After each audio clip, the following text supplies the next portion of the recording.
Kitchen. It is a Monday morning, and I think you know what I mean. Hey, so welcome. We all have these mornings, right? We make that happen. My name's Bill, Mr. Bill. I'm a recovering IT practitioner, and here hosting the ITAM Kitchen. A couple years ago, I have started the IT Management Co-op, and this is about going that next step to provide help share some additional information. We do things like these inside Co-op all the time, and started this on January 7th as an experiment, and we're still going strong. Gosh, we've actually done this for 2 months now. That's insane. That's awesome. We're having a blast. Now, I do have a great guest here who's been joining me on a regular basis. I have Rob Collins and Deanna Henniger. I'll let them introduce themselves, and we're going to dig into today's scenario to say, how do we deal with something as far as when we join a new job or a new role and new environment? We have scenario number 2. So let's dig into that in a second. I'll explain a little bit more, but first let's do introductions. Go ahead, Rob, kick it off. Yep, I am Rob Collins, and I am a 30-plus year practitioner of IT asset management, given a variety of positions between the U.S. military and the Marines and 2 roles within Florida state government, and then some private industry experience around consulting for IT asset management. Deanna? I'm Deanna Hennigar, and I started out as a trainer with computers and realized I wanted to do a little bit more than that. So I started going to companies saying, hey, I'd make a very good manager. If I can handle a class that has 40 students in it 5 times a week, I should be able to handle. So I moved up through major corporations as a full-time employee and as a consultant, found asset management, and never looked back. Yeah, and you think about skills, right? That's the most important part. Is one of the reasons we started doing this and even creating the co-op is being able to say, okay, help entry-level folks better understand some of the complexities involved, right? Because it doesn't just happen out of the gate. Also, from the higher level echelon, those with experience allow them to have a community to be around, right? To collaborate, talk about it. So if you're online right now, please put in the chat, talk about where you're from, some of the challenges you have. Because what we're going to work through today, this complete scenario, I'll give some background on it, right, is we just got hired for a new job. And we're going to give exact scenarios in a moment about the scenario with it. And we're going to, over 3 days, we're going to talk about how we're going to triage, how we're going to stabilize, and also what our 30, 60, 90-day plan is for this new role. And the whole idea here is allow you from a practitioner, allow you from a consultant to understand how this works, because understanding these complexities as well as some of the challenges and we're going to talk about a really interesting one today, because they're never boring. And if you're bored in the industry, I don't know what's going on, because we need a chat, because I've never been bored for the 30 years I've been in the industry. But when I say that, it's about providing information to help that collaborative approach to allow you to say, oh, wow, I can go leverage this within my own environment, which is what I do. I love that. And that's how we're going to start in April. So for today's scenario, let's dig into this a little bit more. Because when you think about today in today's scenario, the role we just got hired on as asset managers, right? We're going to oversee the hardware and software asset management. We'll have some complexities in there, maybe FinOps, et cetera. We'll figure that as we go through. But in this case, this is going to be for a hospital. We've got a healthcare provider network specifically, and it has multiple hospitals and clinics tied to it. It's a really large environment, and it's about endpoint modernization. Not that we ever run into this, right? Especially in hospitals. If you want to try, there's all sorts of technologies involved today. IT, IoT, OT, and there's some things we can share, some things we can't because of the privacy, right?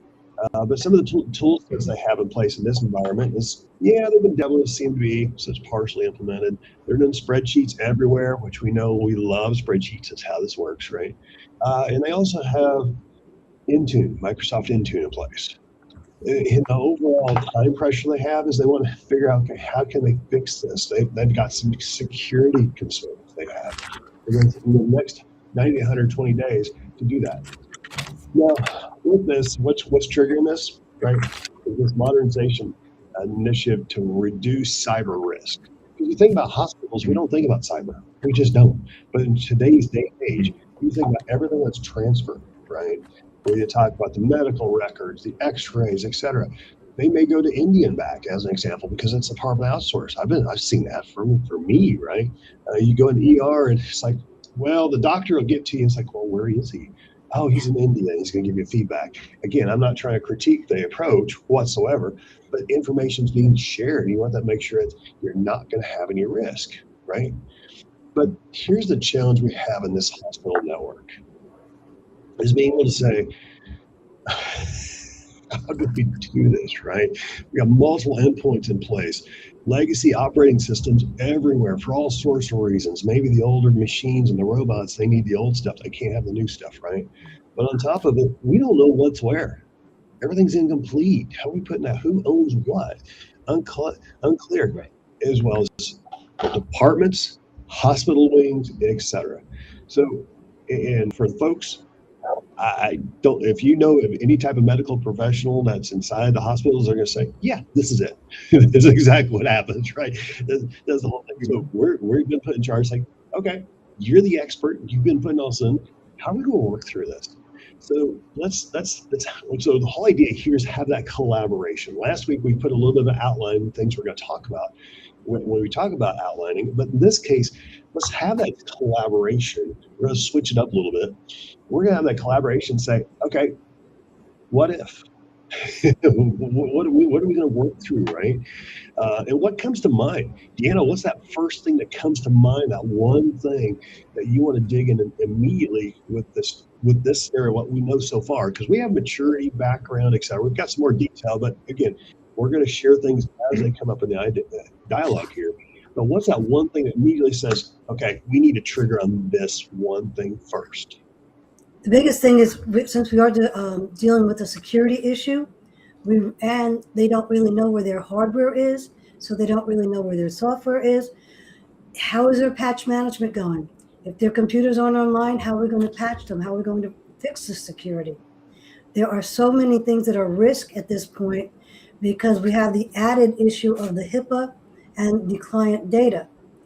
We don't necessarily work with client data. We work with the software asset management and the software and the hardware. But their information may run across our work. And we have to be very careful in that. Okay, so you're talking about security from information being shared as we're discovering it and what that is, right? Well, if there's a breach, somebody could get into the HIPAA data. Not that we are involved with it, but we do know that we may have an endpoint to the data if there's a security risk. Someone from the outside could get in. Got it. Okay, that makes sense. Gotcha. Rob, any thoughts? Anything additives that come to mind for you? Yeah. InfoSec's already going to be kind of given charge over securing, right? And we're at this point right now, there's a lot of endpoints they don't have any idea around. So really the first thing is like it or not, CIO, inventory. You're going to have no choice. You have no choice. You've got to pull together the inventory of what you have in place. You can use tools to discover and whatnot for everything that's online, that's active, but your bottom line is you're going to have to produce an inventory because InfoSec needs that inventory in order to figure out what risk that there is with those endpoints, with anything that's communicating. Once you have that secured, then you can move on and you can mature the inventory processes so that it's more complete as time goes by. But you need to get in there and you need to identify where everything is and where all of the pathways for communication are occurring. So what would be so let's go down that path. I think that's great because we're looking at the security, so we want to be security aware. We'll put it that way, right? How we're sharing, how we're looking at information. But we're also being able to say, okay, we need to talk to people. So I'm gonna take that and go a little bit deeper. So who do we need to talk to? Because when it comes to the hospital, we have a lot of folks. We have IT. If anybody's been around an IT hospital or been inside of it, right? Usually the last ones to get any type of budget or voice is the IT group. It's just period, right? You're talking about break fix. I know I've been in a hospital and been a patient over the years, right? I see carts all over the place. right? Yeah. And from a nursing or doctors really don't care. Okay, they're going to go use their terminal. They do care, but you kind of get my point. With all due respect. But from a technology side, I just need a terminal to capture things, right? Maybe I'll do it back in my office. For nurses, they're out there. They just need something to actually help them do their job as they're visiting the patients, doing vitals, whatever that needs to happen. So you've got cards everywhere. They may work, they may not work. So when you think about that, who do we really want to talk to first in going through this? There's a little bit of discovery. I'll use the word discovery, but I mean just understanding. When I say discovery, I'm not even talking about tools. Does it make sense? Yeah, you do. Like, for instance, in recent experience that I've had with customers is you've got the IT side, right? And then you've got the clinical, right? The clinical is going to have budget, whereas maybe the IT doesn't. When you build that bridge, then you might be able to open a pathway for budget for IT, enabling them to do more and to be a lot more exact around what it is that they're able to interface with, right? And they can open those channels up, and they can start doing those kinds of inventories, and they could consider putting tools in place at sort of that next step. But for right now, you just have to identify those stakeholders. So clinical is going to be one, cybersecurity obviously is going to be one, your finance and accounting through purchasing, and purchasing primarily because that's what's also going to give you a view on it, like the incoming stuff that's coming to the hospital. So at very minimum, those three. And then there'll be some others too. You do want to talk with like hospital senior management so that they get that understanding of what's happening. And believe me when I tell you that now, more than ever, they are watching and listening because of the number of incidents that the hospital systems have endured. And it's very embarrassing. So they're keeping that top of mind now. So now would be the time if you need to get budget for IT for a hospital. Say, well, this is one way. Rather than pay a penalty, build a team. Our reputation gets better when there's no noise. Yeah. And they have to be up. Yeah, go for it. They have to be online. They don't have the time to really wait for us to get them a new system. They don't have the time to learn a new system. A lot of times a patient's life may be on the line, and if they can't do the coordination, say with the doctor who is in a different country or a different state, that's also another downtime or a major pain point. So we have a few more concerns here than say a standardized operation somewhere. Right, because I mean, there's one thing to have the executive discussion, right? So Right. They're trying to look for the fix, and they expect us to help with that fix. That's because hired us for that, right? That's the intention. Okay, now you need a fix. You've done this. Go talk to people and tell me what I need to do. And it's like, and you may or may not get budget. He's going to be honest. He or she's going to be honest, right? It's like, well, let's figure out where that is in that top. Maybe we need to talk to the board. That's going to be a board discussion no matter what for the hospital board. When I say that, okay, we need to figure out to put this in place, but let's figure out what that business case. But that's future. We're not even that far yet. We're literally in the triage side, figuring out what that is. So what I heard so far, Rob, you were talking about the clinical. Absolutely, let's talk about the clinical. Maybe there's some idea with the technology in the clinical side. But you better provide that insight. I'll say a little bit of the it might be end user support. It might be a different type of administrator working on that standpoint. Okay, let's figure out who that is. Of course, you have the IT, but also, I think you guys brought up on the security, when I'm talking about SecOps security in this case, right? Maybe some of that understands the overall bigger picture, right? And how the hospital is outlined, as well as some of the intricacies between the different hospitals. Because you have multiple hospitals, and we've seen a lot of acquisitions in the last 20 plus years. A lot of acquisitions, a lot of mergers, just for supportability, overhead, consolidation, whatever, right? So because of that, we could be talking about different networks. Yes, you are. With a long time. And I'm not talking about, okay, you have to have between I'll say the clinical and the IT has to have that separate networks. You got that. Mm-hmm. when usually you have a merger on top of it, you have different IT teams for different hospitals, depending on what it is. For example, if you're dealing with a university hospital, right, that's also part of a hospital network, totally different connection, right, for all sorts of things. So that's where I was going. That's what was going to mind for me, right? Yeah. Because that does make, go for it. because it does make a difference, because on the training side or the education, the school side, they have probably a .edu, where in the regular hospitals and the corporate sides, they have a .org. And they're not allowed to cross information because EDU is not allowed in ORG. I think that's also a good point to do it. Well, Rob, I'll just say you're military, right? So you came that far. Okay, so let's add government into it, right? You have a whole different dynamic from the hospitals if it's that part. Again, I kind of switched it a little bit, but it really depends upon what type of hospitals we're working with as well, right? If you've got a children's hospital, you have one type. If you have, I'll say the medical hospital, some of the big ones. I was in Atlanta, so I had several big ones, right? I'm not saying that's not just Atlanta, they're everywhere. I'm just saying I've been around it. But you also have the different dynamics behind those. And that's all where we ourselves, we've got to figure out how to align that. Yeah. Well, let me tell you the scenario that's actually happening right here in Tallahassee, right? It's city-owned sets of assets, for instance, right? The city basically stands up and they lease the property to the hospital itself. So probably one of the best hospitals in the region too, Sure.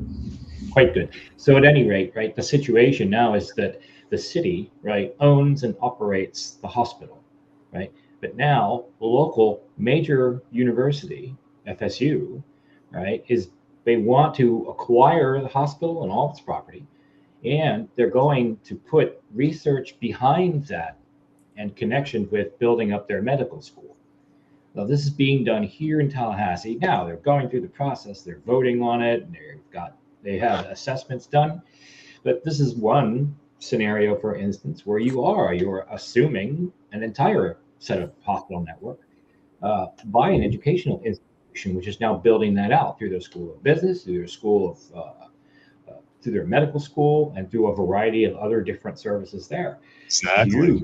It's a big deal here, but these are the kinds of things that can happen when we're talking about changing up and am I talking to an educational institution? Am I talking to a hospital that does all of that, critical, clinical, emergency, and everything? There's the triage for the area, right? And then that community that's been serving for so long. So there's a lot of things to discuss there, but just focusing on the cybersecurity end of things, this is also a perfect example, as it's happened before. These guys, they did get hit. There was a cyber attack. It did leave a mark. It caused them to improve drastically their systems because of it. But it's another one of those places where it's growing. It's going to get bigger, and it's going to be phenomenal. Let's say in a few years when they really kind of get moving with the program. But this is a critical space for IT asset management. No, absolutely. It's critical to also for that unification, the collaboration, right? Because are we going to get it right? No. Now, executives don't like hearing that. Are we going to help it improve? Absolutely. But again, that perfection, it's about setting that expectation, right? I mean, so what I just heard, Rob, is you have this real stereo happening. That's exactly what I just heard, right? Yeah, it's happening. Yeah, it's real. And by the way, this was not intended to, this whole scenario, we did not plan that time. It was just prompt to, here it is. But that's a real scenario, right? It happens all the time because you think about how technology changes. Yes. All the time. I mean, I've been as part, like Emory Hospital in Atlanta, as an example.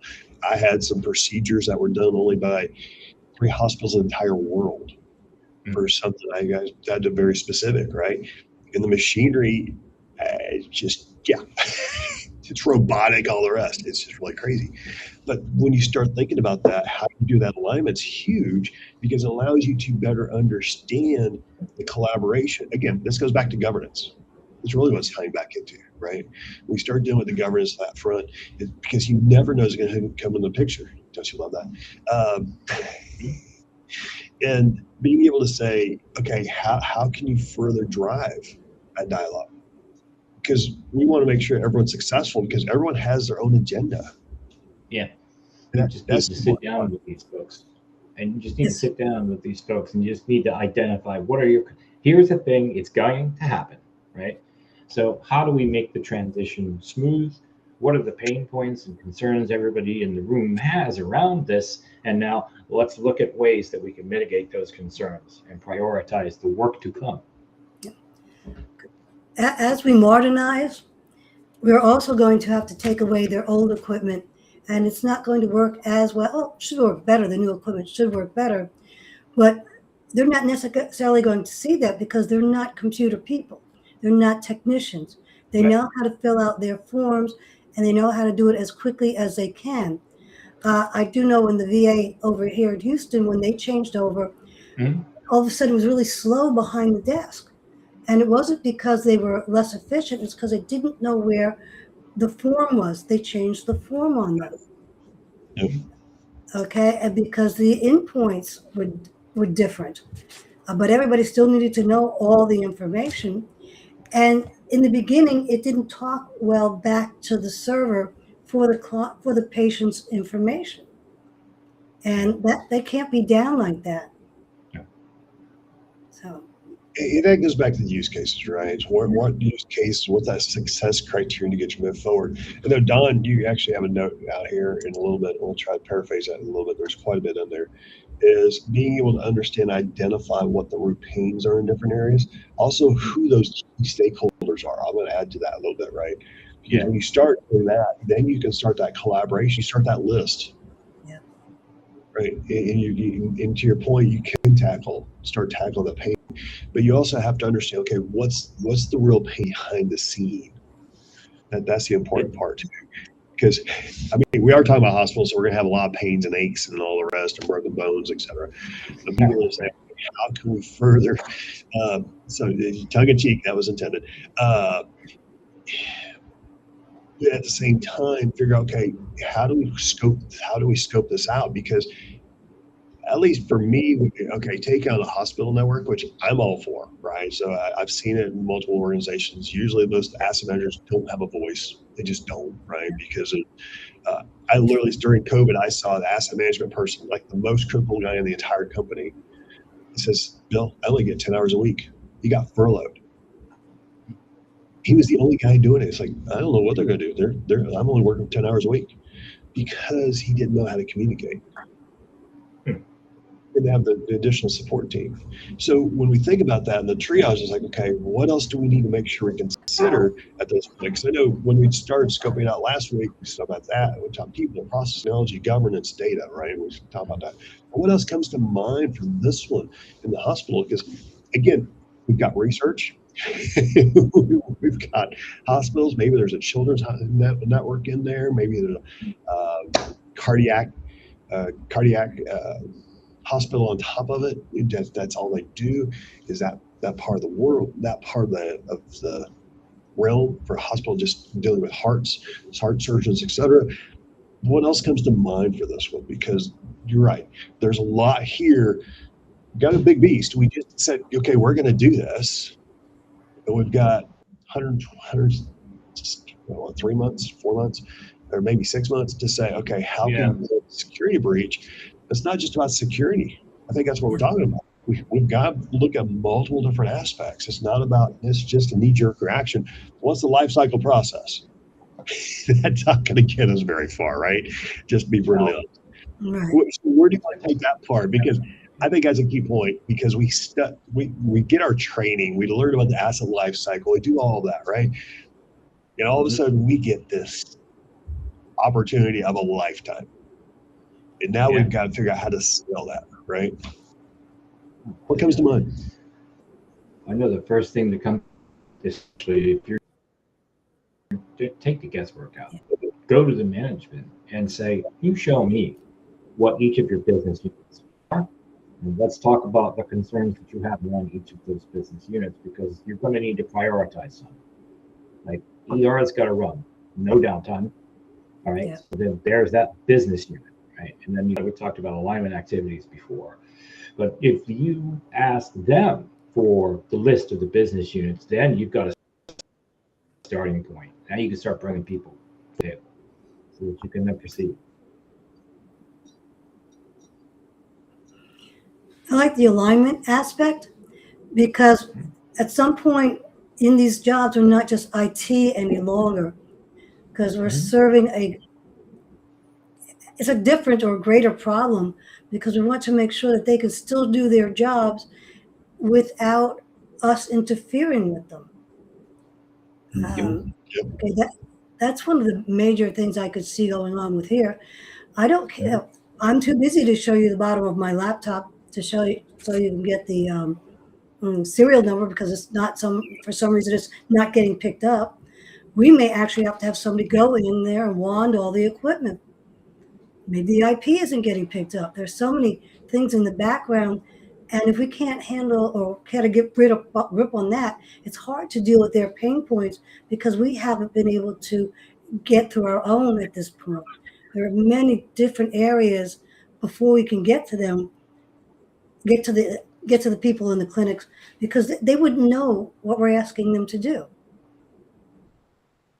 Hey, keep in mind the scenario. This scenario is also the CIO is wanting us to do this modernization without an inventory. Yeah. Right. That doesn't work out well. Well, hey, Rob, one of the first things you said when we started, right? We need to do an inventory, right? You don't have a choice. Yep. You have to explain that. The risk if you insist that it is difficult. Don't worry about that. Handle that. We do that kind of stuff off hours with a team. Okay, so let's leverage that, right? Let's leverage. So let's leverage. We don't have an inventory. We have a CIO that says we already know we don't have an inventory. We'll assume with that it's a little bit of chaos. I think we've helped scope that out a little bit, right? We know we need an inventory. We know we talk to those key players. So how do we do our best guess? How do we do a best effort? You have all your purchasing. Yeah. All of your purchasing records. We could do that. Okay. Cool. Yeah. And hopefully they didn't use too many P cards, and then we may have to go to finance to see what they have on the books. We may really have to backtrack multiple areas. So I'm going to put the stereo a little bit further. Right? As we look at this, procurement, talked about this with the scenario even last week, right? Okay, line item, here's your purchase order, here's where you go, right? I just purchased 1,000 different laptops to put back on the floor. That's how they did it last time. You may or may not have the information. Maybe you got lost somewhere, right? So you've got that. Again, how can we, with our dialogue, figure out what that, just from a rough order of magnitude, how do we determine what our numbers are? We can also go back to the vendor because they should have our purchase records as well. And the vendor should have a bill of lading of all equipment sent over. We may not know where the equipment is at this point in time, but at least we can put in the system what we were told we had purchased. We have something to match against. And then we may need to put boots on the ground to go see where they're at. Yeah. One way would be tour a facility.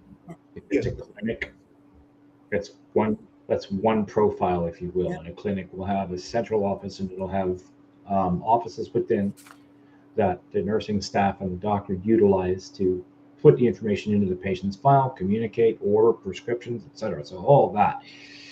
If you go into a hospital environment, it's going to be quite a bit different. It's going to be the clinic but multiplied, right?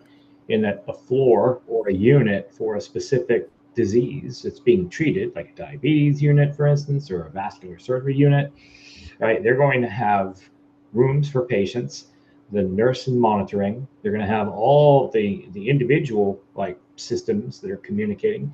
You're going to have an OR that's supported. You're going to have supply rooms that are supported. So looking at the infrastructure based on the facility type, starts to give you this idea. You can begin doing some estimations without actually doing inventories. If that's what the CIO wants to see in the form of value at the start or very early, that's an approach. Some of these institutions, for instance, which are, let's say, a university paired with government and healthcare, they have hundreds of these units throughout a given geographical area between a state, across state lines, etc., or multi-state, right? Just imagine that. And you see how vast, how broad that is. And you see often why hospital systems do ask for IT asset management assistance. And I've been fortunate to help a couple of them along the way. Well, it's exactly. Mm-hmm. I think it's also about being able to work with the team we have, right? And some of Yes. the vendors, you're right, we need to go out and do vendors. I'm not saying we shouldn't do it and see if we do it, right? You'll probably get haphazard results. It's not unusual, right?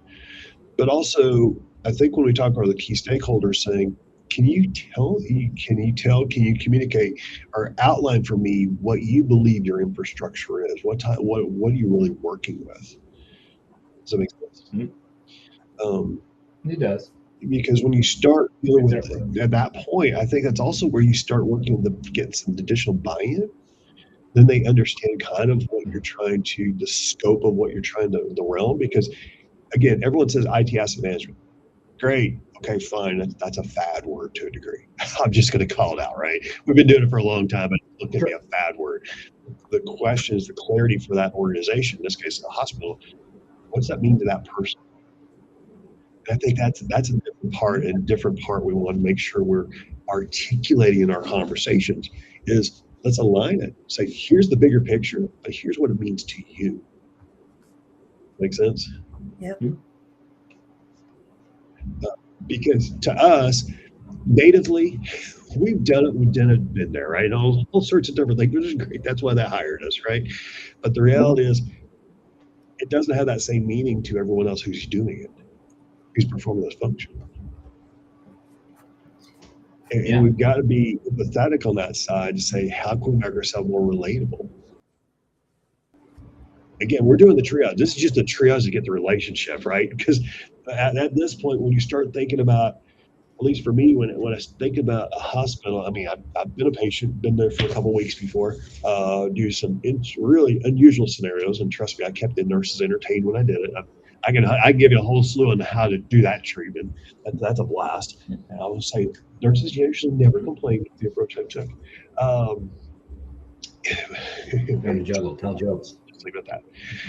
But when you think about the administration side, because when I did this, it was in the hospital. I used to walk the floors just because I don't sit still long, right? And I saw this. Yeah, I'm with you. I mean, we're in asset management realm, right? We're in asset management. We see us like, oh my God, just things are in the corner. It's like it's no organization. It's like they're doing the best they can, and I had to come back to that. How do you work through that, right? And when you make that relatable, you have to put yourself in their shoes. There's one thing for our shoes. That's where we're going to get to. But it's also making ourselves relatable to their shoes. What's it mean to them? Yeah, you got to look at it from what it is that they're actually doing. That's always been the case. Because one of my first experiences. Go ahead. Go for it, Rob. Okay, well, so briefly, one of my first sort of like elevated positions, right, wasn't around IT asset management specifically. It was just IT support, right? That's all it was. Yeah. And I complained quite a bit about how we were being served. And my point was, you don't know what we do. How can you effectively support us?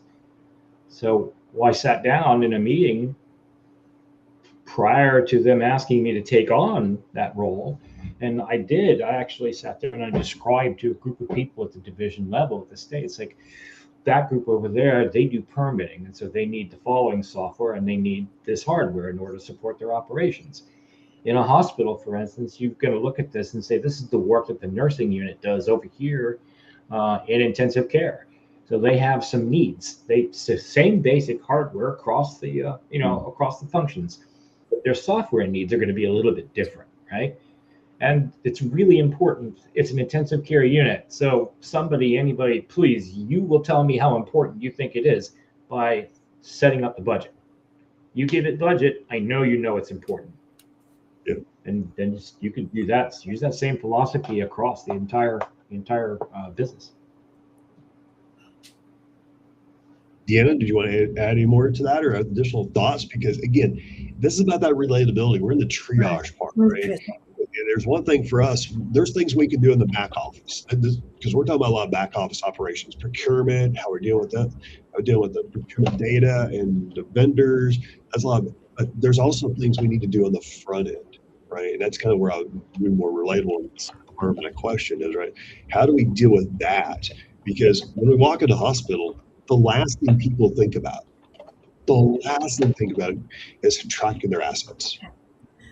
We can ask the people, especially if they've been working in other hospitals, did you find it any better at where you worked prior? Or do you find something that's working better for you here? How have you helped each other out in self-training? Because we'll only be able to get you so much training. Then the rest of you are learning on the job what is going on. So how are you cross-relating to each other as well? Right? Because I like that, because what also comes to mind for me is when you have that collaboration, you find out how, use the word, knowledgeable they are. Yeah. And it's not saying they're not the right person in the role. I'm not even going there. We're not even there. That's a stabilization. That's later, right? But you figure out, okay, where do they fit in this whole picture, the bigger picture? Are they the right person to talk to, or are they helping lead us to the right person? Yeah. What is working really well? Ask them what is working really well and what is not working. What suggestion would you make to your boss, who you don't think you can talk to, but you can talk to us? Sure. Yeah. We'll be a conduit. You'll be a conduit, yeah. And there's more comments coming in, definitely, from a P card, things like that. Dylan brought up P card, BYOD. Absolutely have those in hospitals too. And trust me, there's an entire network on just patients with using the network. I'll do that myself. Usually for me, I brought more technology in the room than what was in the room, but that's a whole different scenario. That'd be me, but that's different. But back to the relatability, which is what we're really talking to, right? When you figure out that relatability, when you talk to those key individuals, you're going to find out, because you want them to be your advocates. And when you respect them for what they are, and say, it's not where you're slapping them on the hand. Because a lot of people like to slap others on the hand. All due respect, it happens, right? That's all the consulting maturity. It's okay. If you've done it, hey, don't feel alone. We've all been there. But when you realize what they can do, what their knowledge base is, then you say, okay, you're doing it. That's great. Is anyone doing X, Y, and Z in addition to what you're talking about? Whatever it is. It could be tracking. It could be, I'll use the carts, right? Okay. It drove me crazy. I'm literally walking through the floor because I just like to get exercise. And I see these carts in a corner. They're not being used, and I've been here for like an entire week. And it's like, okay, so I asked, what's wrong? Oh, those are broken. Well, why are they? I'm walking through the floor as a consultant, right? I'll put my consulting hat on. I'm gonna ask, okay, right? Do they even know they're broken? That's right. Just those simple questions. And I'm not trying to go crazy on. Maybe you guys have additional questions that help promote everybody here, right? Those simple questions will tell you volumes. And you can ask the nurse the question. You don't have to ask the administrator. Ask the nurse the question. Who's taking care of this? They may shrug their shoulders. Oh, that's a huge problem, right? But that also helps you. Clarity is like something to note down. Right. Again, we've been hired to help fix this problem. We're not here to slap somebody on the hand. We can if we need to, but we want to get clarity. It's like, how do we start? this is a beast, right? Because, for example, there you got hospitals like 18 hospitals or 20 hospitals, et cetera. You got really big hospital networks out here. You're not going to all of a sudden say, okay, here's the one process that's going to fit for all. No. No. No. You I'd can have a love lot of to. them. You just need to. Oh, the dream job in a way to do that. Yeah, here's the ISO standard we're going to put for the entire hospital network, and it's going to work consistently. I'll pick on it. No. No. It's a nice framework. Again, I'm not trying to pick on it. I'm just saying in general. Yeah, it's going to vary, right? Even There's going to be variability in the processes. Yes. Yeah. and your bandwidth may be different, or you may need different kind of communication system. Too much metal in one building, you're behind a mountain in another building. You got 30 or 40 or 50 different clinics, maybe 100 clinics on top of you're dealing with, on top of the hospital network. Oh, yeah. It compounds. My point behind that was I'm using this overwhelming type of approach, and I'm glad we're talking about this. This is a great example for the hospital, right? Yeah. This compounds. Yep. And I think everyone's in the last hour. I mean, it's hardly we're at the top of the hour here. It compounds, and this is also where it's very critical for us in our role to say, I've got all this going on. There's only so much I can deal with at one time. This goes back to the chart. We've got to list those out. Yep. Let's break it down for what we know and realize there's things we don't know. It's, why didn't you know it all? It's like, I can't. There's no way. Yeah. Right.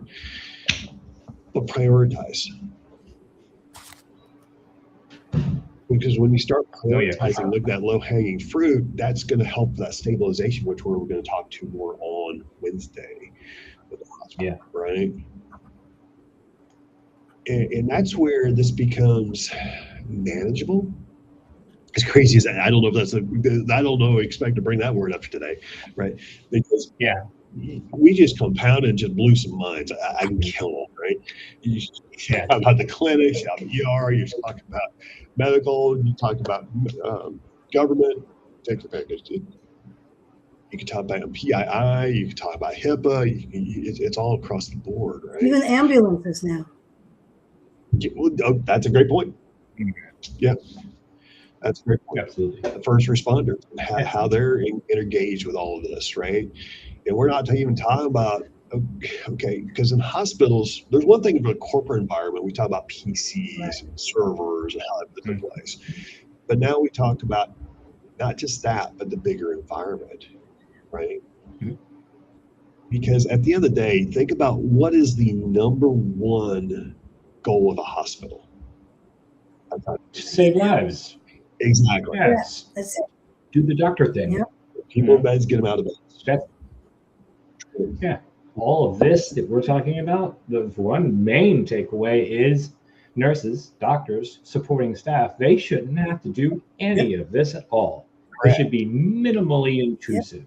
If a nurse is using for instance, really good, it's like the cell phones are everywhere. Every nurse now at the institutions I've been through, everybody carries the phone so that their location is known. They can get orders back and forth. If there's something critical, they can reach out to them right away. If they're working with a patient, that's fine. They'll let the people know, I'm working with a patient. I'll respond in a minute or two. They get done doing the job of being a clinician, of being somebody that takes care of people. Then they can do that interfacing. It's a break fix. It's an item request, or from an HR and a management perspective, and sure, my new nurse has everything that they need in order to do their job to the best quality possible. It's also the thing to keep in mind is, for all intents and purposes, at least this is where I've seen the whole doctor, physician assistants role, as well as nurses go with PCs. PCs to them are dumb terminals. Yeah. They're dumb terminals. Dumb, yeah. Right? They're just, it's there for logging information. They're not using, they might do a spreadsheet every once in a while. We got some researcher doing some additional details. That's great. But these are dumb terminals. And we More often have than to not, they're get just back to, used to. back to your point. Yeah, go for it. They bring information to the clinician working within the room. That's if they're going to utilize that. But they often will utilize the cell phone device instead. It's whichever one is applicable in that context, right? So you're seeing a lot of folks are moving into things like Epic is a system of software specifically designed to help healthcare institutions do their work and allow patients to get to it. So that's a huge thing in the hospital systems right now. I think it's damn near universal. Yeah. That's the one that I've seen. If you could support that and make it so that they can get to it, log the necessary data, continuously monitor the patient's vitals, for instance, and feed into that, then everything else is services beyond that. And again, not the clinician's job, the job of IT and ITS. I still see that a lot of clinicians are still just using paper files. Oh, yeah. Okay. And they're putting very minimal into the computer, and let's go back to the notes, and they pull out the file instead still. So it's hard to capture that data, and that's faster for them than it is for typing. You have lots of different dynamics. Absolutely. You have old school, you have new school, you have in between school. Best way to put it. And being able to work through that. And as we wrap up today, because it's hard to believe we're at the top of the hour. We started a few minutes late. Apologize about that. The technology side on my side. Well, it'll be much better on Wednesday. I'll just leave it at that. Sometimes being on the road, it makes it a little challenging. Hotel internet is not what you expect it to be, or not what we need it to be. Let me say it that way. I have different expectations. But as we wrap up, what is the one takeaway? We'll just go around robin. Deanna, we'll start with what's the one takeaway we want to make sure our audience understands when it deals with this scenario? We go very specific. This scenario, technology refresh within a hospital being driven by CIO without an inventory. What's the one takeaway that you can provide back to our audience? And then Rob, we'll let you follow up from there, and then we'll wrap it up. I would say it is a communication of understanding what it is that they do. Because as IT people, as we said earlier, we don't do what they do. We just support them with our equipment. So we need to the collaboration so that they understand that we are there to help them, not to hinder them. Or yes, we have to make changes, but we want to make the changes in a way that works well for them. That's good. That's really good. Love it. Rob, what comes to mind? I'm gonna go. I'm going back to Peter Drucker or Drucker. I believe that's the quote. You can't manage what you don't measure. Yeah. So this whole thing about doing this without an inventory, good luck, bud. I'll be working for your replacement probably within 2-3 years. Well, and that's fair too. So you do want to have measurements along the way. Absolutely. I'm not saying you should, right? But sometimes we have to, I'll use the word wing it as far as the estimates we're working with, right? And work with that. It's about document our assumptions. To your point, we may not know all the details and intricacies. You may have old equipment. You may have equipment that's used for heart surgeries that literally still has Windows 97 on it, but that is the leading stating that's what they use in there. Have to figure out how to maintain that, right? Or okay, is this right? Is it wrong? Or all sorts of reasons, right? It might be air gapped, so it's not connected to the rest of the network. You just don't know. And service. Yeah. And again, it's not that you want to break the hospital. That's an important part with the hospital. No. We're literally saving lives, right? And that's the pushback you're going to get here. But we also have to think about, okay, as you're saving lives, it's great. Tell me what you're using so we can actually help you do that. Yeah. You're not going to be able to accomplish this mission without that. Right. It's that fairly nice and important. And that's the other part with whether executives to the peers, the stakeholders, say it's chief of staff for that department, right? It's important for them to all be on the same page to say, I'm here to help you. I need you to help me to help you. Right. They can't do it without you. Go ahead. I can't do it without you. Yeah. Yeah. It's not about you take the hammer in. The hammer's not going to help anything. We're trying to avoid using hammers in the hospitals. Okay, let's just say it that way. Hammers with anything. But let's think about that. Well, today's been pleasurable on so many fronts. I'm loving it. These scenarios are great, right? And hopefully everyone's enjoying it as well. If you see it a replay, please put comments in there because, again, this is about you, helping you go that next step. I want you to think outside the box. And hopefully this is spawn some ideas for what you do. And whether you're in a hospital network or not, it allows you to better understand some of the complexities involved. Because when we talk about asset management, we've got back to, I think Don said out there, we have to understand what the business need is. And we've all been talking about that even here, right? We need to understand what the business need and the outcome needs to be, because once we understand that, then we're able to figure out what our real job is. Because our real job may be a counselor at times. That's not the job description, right? But we've got to figure out how to counsel people to actually figure out how they can track their equipment better, versus just using those as dumb terminals and say, okay, that's something in back of the corner. It's like, I'd rather I don't want those to be seen. If I'm in a hospital, I'll put myself as a hospital administrator. If I see equipment's broken, that's the last thing I want to be seen on the floor when I see a patient come through. Yeah, it's in the way. Yes, it's in the way. Once in the way, it looks bad. It means you're not organized. From an outsourced perspective, say you're a patient or a family member, it's like, what's all this computers doing here? They're just piling up. What's up with that? Yeah. It's not clean. I don't know how else to say it, right? It's got that cluttered look. Of course, you saw some of my things. You said, really? You're talking about that being cluttered? But that's a whole different story. Yeah. But thanks everyone for clean. Yeah, exactly. Yeah. So we're having fun. We're absolutely. But I really do appreciate this. Has been great. For the ITAM Kitchen, a great session, and being able to say that next step. Now, when are we? I've heard the question. Okay, when are we going to start bringing cooking back into it? It's ITAM Kitchen. Well, we're cooking things up. We're doing great, but we're going to talk about some cooking activities soon. I'm trying to get my studio redefined to make actually showing some cooking recipes, but we're going to do that. Do that soon. I don't know if we'll make it this month. I'll see what I can do. It's hard when we're talking about these scenarios. Make that happen. But I really appreciate it. Today was about the triage. To triage and understand, okay, what's happening from a use case. On Wednesday, we're going to talk about stabilization. And on Friday, it's about the 30, 60, 90-day plan. So we take a little bit different approach. If you heard last Mondays, we took a complete different approach today. Today was more about discussion. We're working through these.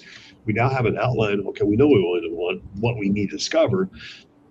Now let's figure out that dialogue, because that's the magic. Thanks again. Thank you, Rob. Thank you, Deanna, for an awesome session. Let's keep this dialogue moving, because this is where all the fun is. This dialogue, because this dialogue right here in what we're talking about with the administrators, that's what's kept me vibrant for 30 years. Yeah. It's not about certifications, not about learning life cycle. It's not that part. It's the dialogue, understand the clarity, teaching and enabling others. That's where the fun is. And I hope you're able to gather that out of this session, plus all the rest. Thanks, everybody. Yeah. You guys have yourself a great rest of the day, and we'll see you on Wednesday. Thanks. See you then, guys. Bye.